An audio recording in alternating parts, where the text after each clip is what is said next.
এসে গেছে মাকে বিদায় জানানোর, মায়ের বিসর্জন। আর এখানে ফ্ল্যাটের সমস্ত জেঠিমা, কাকিমা, বৌদিরা, মামুনিরা সবাই মিলে এখানে করে নিয়েছিল মাকে বরণ। তার সাথে সাথে আমিও একটু সন্দেশ জলও মাকে খাইয়েছিলাম। খুব মনটা খারাপ লাগলেও মাকে আবার বিদায় জানিয়ে আসছে বছর বলার পালা এসেই গেছিলো। এখানে সবাই সিঁদুর খেলা শুরু করে দিয়েছিল আর আমাদেরকেও একটু একটু সিঁদুর লাগিয়েছিল। দুপুরে ছিল গ্র্যান্ড লাঞ্চের আয়োজন, সবাই একসাথে খুব মজা করে খাওয়ার পর চলে গেছিলাম মিষ্টি পান আনতে।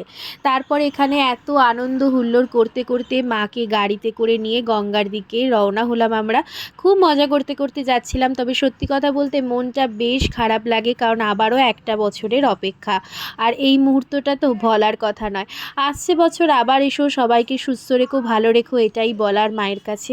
সন্ধেবেলায় ছিল ফ্ল্যাটে অনেক কম্পিটিশন, তার সাথে অনেক অনেক প্রাইজ। আর যেহেতু তার পরের দিন ছিল পাপার বার্থডে, তাই মানুষটা খুব সাই লজ্জা পেলে আমরা কিন্তু ডেকোরেশন করে কেক কাটাতে কখনো ভুলি না। তাই মিডিলে এসে আমরা কিন্তু কেক কাটিংটা করিয়ে নিয়েছিলাম, যেহেতু অনেকটা রাত হয়েই গেছিলো। তাই কেক কাটিং করিয়ে এখানে সবাইকে কেক খাইয়ে দিল। অ্যান্ড দেন তখনও আমাদের ডিস্ট্রিবিউশন প্রাইজ বাকি ছিল। আমি কিছু না পেলেও আমার শাশুড়ি মা কিন্তু দুটো প্রাইজ পেয়েছিল, তাই আমি বেজায় খুশি ছিলাম। তাই রাতে গিয়ে তাড়াতাড়ি নিচের ডিনারটা করে প্রাইজগুলো কালেক্ট করে এবছরের মতো সরস্বতী পুজো শেষ করলাম।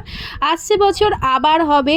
আর তোমাদের ভিডিওটা যদি ভালো লেগে থাকে অবশ্যই কিন্তু চ্যানেলটাকে সাবস্ক্রাইব করে লাইক, শেয়ার, কমেন্ট করতে ভুলো না। দেখা হবে নেক্সট ভিডিওতে। টাটা।